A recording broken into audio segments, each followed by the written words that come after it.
اللہ وبرکاتہ۔ میں محمد اعظم استقبال کرتا ہوں آپ کا social science university YouTube channel پر۔ آج ہم جس سبق کو پڑھنے جا رہے ہیں وہ ہشتم جماعت کا حصہ دوم سے باب نمبر 1 موریہ سلطنت ہے۔ موریہ سلطنت 321 BC سے لے کر 184 BC تک ہندوستان پر حکومت کرتی رہی۔ یہ وہ واحد سلطنت تھی جس نے ہندوستان میں اپنی حکمرانی شروع کی۔ ان موریہ سلطنت میں ہم دیکھتے ہیں کہ بہت سے مشہور بادشاہ اس میں حکمرانی کر چکے ہیں: چندرگپت موریہ، بندوسارا اور اشوکا۔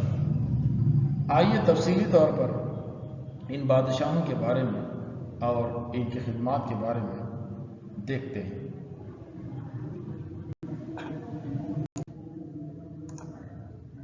موریہ سلطنت جو 321 BC سے لے کر 184 BC تک ہندوستان پر راج کرتی رہی، اس کو تفصیل سے دیکھنے سے پہلے ہمیں موریہ سلطنت کے ادبی ذرائع کو دیکھنا ہوگا۔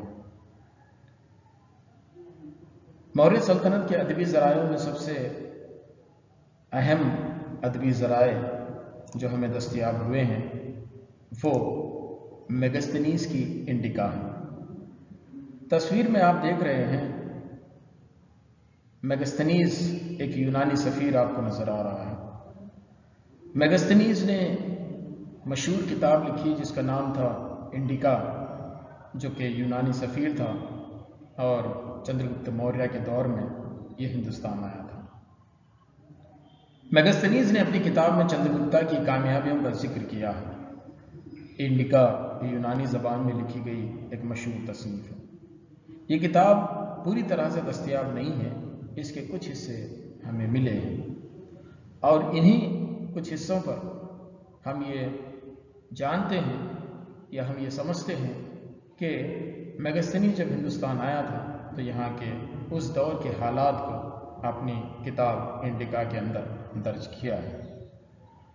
دوسرا جو ادبی ذرائع ہم کو جو دستیاب ہوئے ہیں وہ کوٹلیہ کی مشہور تصنیف ارتھ شاسترا ہے۔